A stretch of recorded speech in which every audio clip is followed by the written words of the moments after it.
Buenos días, soy el doctor David Torres, anestesiólogo de la Clínica Santa María y también profesor de la Universidad de los Andes. Hoy día vamos a hablar de evaluación preoperatoria en obesos. ¿Cuál es el obeso de temer? Antes que nada, voy a hacer un pequeño recordatorio en relación al nivel de la evidencia y grados de recomendación. La tendencia actual es en categorizar la evidencia como evidencia a favor o en contra, y según el nivel de evidencia que las intervenciones tengan, la evidencia puede ser fuerte o débil. De esta manera, si nosotros imaginamos toda la evidencia como un continuo, y si vamos de izquierda a derecha, vemos que la evidencia puede ser fuerte a favor, débil en contra o fuerte en contra. De las intervenciones que vamos a revisar hoy día, específicamente en obesos, la evidencia que yo les voy a presentar es débil en ambos casos y en algunos casos es a favor o en contra. Básicamente porque las, los estudios en obesos todavía son escasos, por un lado. Por otro lado, la incidencia de las complicaciones de las que vamos a hablar también son bajas, por lo tanto, la mayoría de las recomendaciones que yo voy a dar están extraídas de estudios observacionales o ensayos clínicos con poco número de pacientes y con alguna probabilidad de sesgo. Vamos a hablar básicamente de test diagnósticos, porque acá lo que queremos es ver si los test que nosotros estamos aplicando van a ser capaces de diagnosticar o no una condición en el paciente. Y lo que hacemos con todos los pacientes en las evaluaciones preoperatorias es que hacemos screening. El problema del screening es, como les voy a mostrar en este gráfico, es que si la incidencia de los eventos es baja, como en el caso de las complicaciones de los obesos, el valor predictivo positivo del test diagnóstico va a ser bajo. Y, por el contrario, el valor predictivo negativo del test diagnóstico va a ser alto. Esto significa que la incidencia de los eventos es el principal determinante de si los test diagnósticos tienen un valor predictivo positivo alto o bajo. Como pueden ver en este gráfico, a medida que va aumentando la incidencia, que está en el eje de las X, el valor predictivo positivo va aumentando y el valor predictivo negativo, que es la línea discontinua, va disminuyendo. Al revés, si empezamos a ver en el mismo eje de las X, nos acercamos más bajo a la izquierda, vemos que mientras más baja la incidencia, menor es el valor predictivo positivo y mayor es el valor predictivo negativo. Acá vamos a hablar de scores de riesgo, de pruebas no invasivas y de pruebas invasivas, siguiendo la continuidad que es recomendada en la evaluación preoperatoria de los pacientes. Y quiero partir por las definiciones. Acá no siempre está claro cuándo el paciente es un obeso de riesgo o no, y algunos dicen que el obeso de riesgo es el que tiene un índice de masa corporal sobre 30, otro sobre 35, sobre 40, y en realidad el obeso que está asociado a complicaciones son las obesidades de grado 3 hacia arriba, o sea, la obesidad mórbida, el superobeso y el superobeso, ¿no? Es decir, un índice de masa corporal mayor a 40. Y si vemos esto en términos de incidencia, en el gráfico podemos ver que en la población general, un tercio de los pacientes tienen un índice de masa corporal bajo 25, aproximadamente otro tercio es sobrepeso y el tercer tercio es obeso, con un índice de masa corporal entre 30 y 39,9 o menor de 40. Sin embargo, la incidencia en la población chilena, por lo menos de índice de masa corporal mayor de 40, o sea, los pacientes que están en riesgo de hacer complicaciones graves en el perioperatorio, es relativamente baja. Y la prevalencia actual de obesidad mórbida o superobesos o superobesos es solo de 0,3%, o sea, 3 de cada 1000 pacientes aproximadamente. Y lo que vamos a ver en esta presentación, vamos a hablar de evaluación preanestésica solamente en términos de la evaluación de vía aérea, el riesgo respiratorio y el riesgo cardiovascular. No olvidemos que el riesgo de estos pacientes no solo depende de la obesidad o el grado de obesidad que tengan, sino que también va a depender de las comorbilidades que estén presentes en el paciente y además cuál es el tipo de cirugía al que vamos a someter al paciente. Por lo tanto, lo que tenemos que hacer es individualizar el riesgo de nuestros pacientes considerando estas tres variables. En términos de evaluación de vía aérea, los factores de riesgo clásicos, que no los voy a comentar con gran detalle, ustedes los conocen probablemente mejor que yo, son los que se han descrito a lo largo de los años y se ha dicho que si uno combina dos o más factores de riesgo, el valor predictivo mejora. Sin embargo, como vimos en el gráfico anterior, como la incidencia es baja, el valor predictivo positivo de cada factor de riesgo en forma individual o combinado sigue siendo bajo. Y acá vemos la incidencia de intubación difícil en obesos en distintos estudios. Y esta va entre el 2% y el 20% aproximadamente, cuando el promedio yo diría que está entre 5 o 6%. Si recordamos el gráfico que les mostré al comienzo, una incidencia de esa magnitud nos va a dar un valor predictivo positivo bajo y un valor predictivo negativo alto.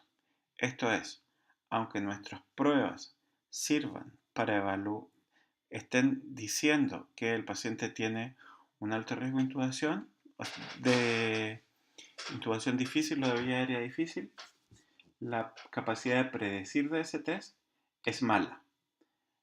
Ahora, si el test que estamos aplicando es negativo, lo más probable es que el paciente sea fácil de intubar.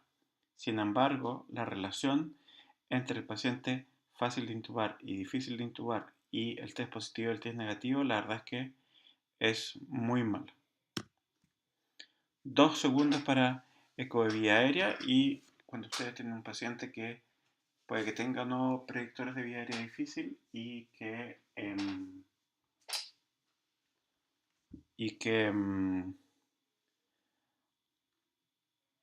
o que tenga antecedentes de intubación difícil, una manera fácil de ver si estamos dentro de vía aérea es mediante ecografía y una técnica que se aprende relativamente rápido. Uno puede diagnosticar con un gran grado de certeza que el tubo está en vía aérea.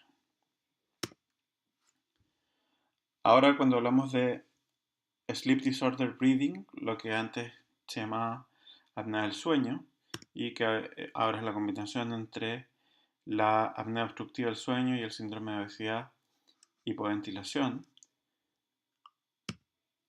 Sabemos que la apnea obstructiva del sueño, un 80% es leve o moderada y en un 20% de los casos es severo.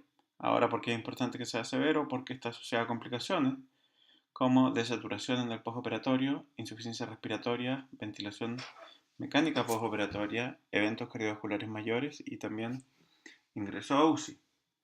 Y para estudiar el síndrome de Sleep Disorder Breathing o apnea obstructiva del sueño, se ha diseñado un score de riesgo que evalúa básicamente características antecedentes y algunas características de los pacientes.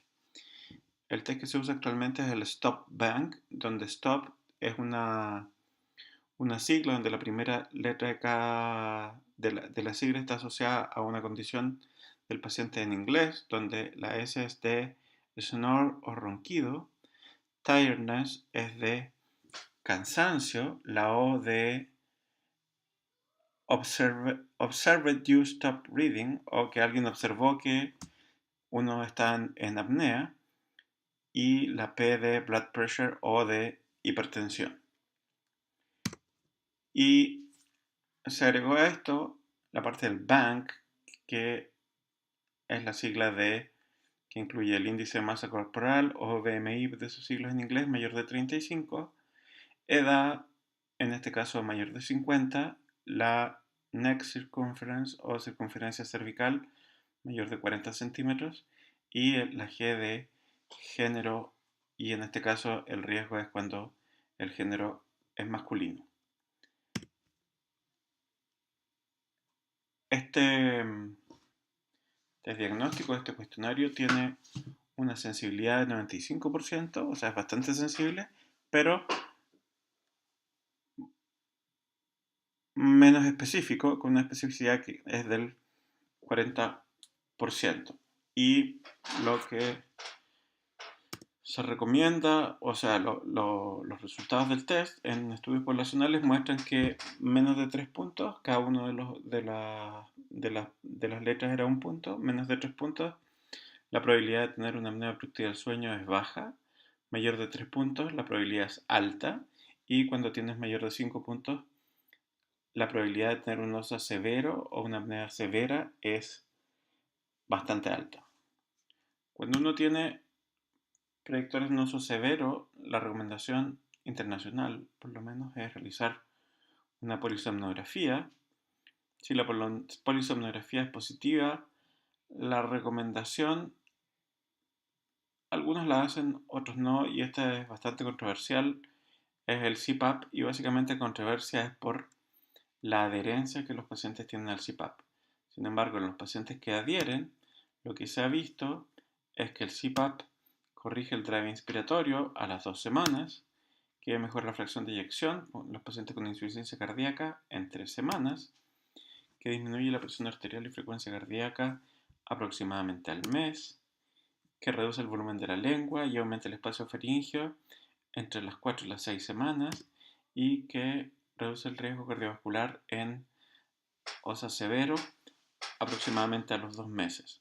Y finalmente que la hipertensión pulmonar de los pacientes que la tienen se logra reducir entre 4 y 6 meses de uso continuo del CPAP.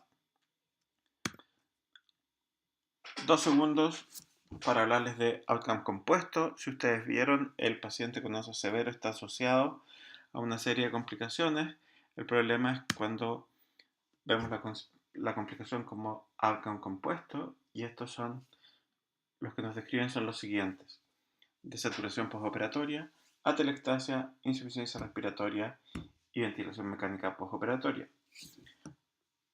Si ustedes tuvieran que separar los outcomes que son clínicamente relevantes de los que son subclínicos o irrelevantes desde el punto de vista clínico, probablemente desaturación postoperatoria y atelectasia ustedes la considerarían irrelevante si no está asociada a un outcome clínico, a prolongación de la estadia hospitalaria o intervención en cama crítica. Sin embargo, insuficiencia respiratoria y ventilación mecánica postoperatoria sí los considerarían clínicamente relevantes.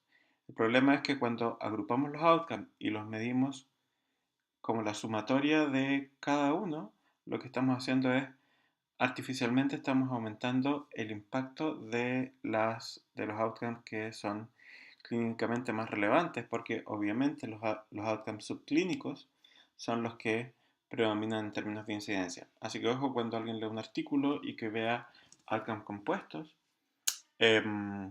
darse cuenta en eso y ver si cuando se combinan los outcomes la relevancia clínica es similar. Riesgo cardiovascular en pacientes obesos. No hay estudios específicos de riesgo cardiovascular en pacientes obesos.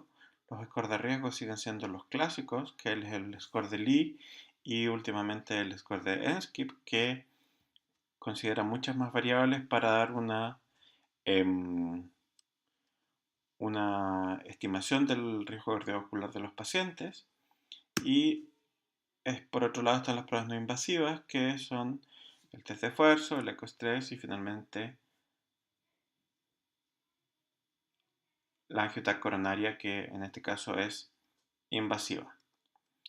Ahora, en los pacientes obesos, estas pruebas no invasivas o invasivas técnicamente son más difíciles y no podemos dejar de Recordar que un tercio de los eventos cardiovasculares mayores se producen con exámenes normales y que la tasa de falsos positivos en los obesos es aún mayor que la tasa de falsos positivos en los pacientes normales. Sin embargo, la recomendación de algunos grupos de cirugía bariátrica europeos básicamente es lo siguiente: considerar la historia médica, el examen físico y, si tenemos un paciente de muy bajo riesgo, proceder con la cirugía planificada. Si tenemos algún factor de riesgo para enfermedad coronaria, realizar un electrocardiograma, y si tenemos una eh, enfermedad cardiovascular estable, consideremos hipertensión si es que hay aumento del grosor del ventrículo derecho. Si hay signos de bloqueo de rama izquierda, consideremos una cardiopatía coronaria oculta. Y si en la radiografía de tórax hay alguna condición de hipoventilación u otra condición pulmonar, consideremos gases arteriales. Si el paciente tiene buena capacidad funcional, proceder con la cirugía planificada, independiente del electrocardiograma y la radiografía de tórax. Y si no tenemos una evaluación de la capacidad funcional del paciente o el paciente no puede hacer ejercicio, se podría recomendar alguna técnica de imagen para evaluar la función cardíaca. Si es que la función sistólica ventricular izquierda está disminuida, puede considerar cardiomiopatía al obeso o un miocardio hibernante, y eso podría considerar angiografía en pacientes. Recordemos que estamos hablando de pacientes con índice de masa corporal mayor a 40. En general, ¿cuándo se recomienda la evaluación del cardiólogo? Cuando la cardiopatía coronaria está descompensada o la sospechamos, o cuando hay una insuficiencia cardíaca descompensada o no evaluable, que es básicamente las mismas indicaciones de evaluación por el cardiólogo del paciente que no es obeso. Así que, con la salvedad que el grado de sospecha en pacientes obesos con índices mayores de 40 tiene que ser mayor porque la movilidad de estos pacientes está bastante reducida. Por lo tanto, la evaluación de la capacidad funcional es mucho más compleja. ¿Dónde hago yo el énfasis? No tanto en la evaluación preoperatoria, sino más en la monitorización postoperatoria. ¿Y por qué es importante monitorizar mejor el postoperatorio? Porque de todos los infartos que se dan en el postoperatorio, cuya tasa es de un 8%, 30% de esos infartos son sintomáticos y 70% son asintomáticos. O sea, por cada infarto que detectamos clínicamente, vamos a tener 2 infartos que no estamos detectando clínicamente si no lo buscamos activamente. Y estos infartos asintomáticos solo son detectables cuando hacemos screening de biomarcadores. Así que la recomendación que hago yo es que los pacientes sometidos a cirugía mayor con factores de riesgo y mayores de 45 años, independientes si son obesos o no, se le haga screening de biomarcadores los primeros 3 días del postoperatorio para detectar esa tasa de cardiopatía coronaria que se infarta, que no da ningún síntoma. En resumen,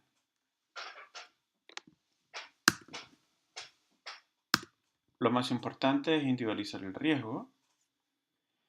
Recordemos que para la evaluación preoperatoria en obesos, en general la evidencia es bastante poca y extraída, como les dije, de estudios observacionales, que los eventos adversos son relativamente infrecuentes, por lo tanto es muy difícil estudiarlos y es poco probable que nosotros en nuestra historia clínica veamos una cantidad suficiente de eventos adversos como para formarnos una idea de la epidemiología de estos.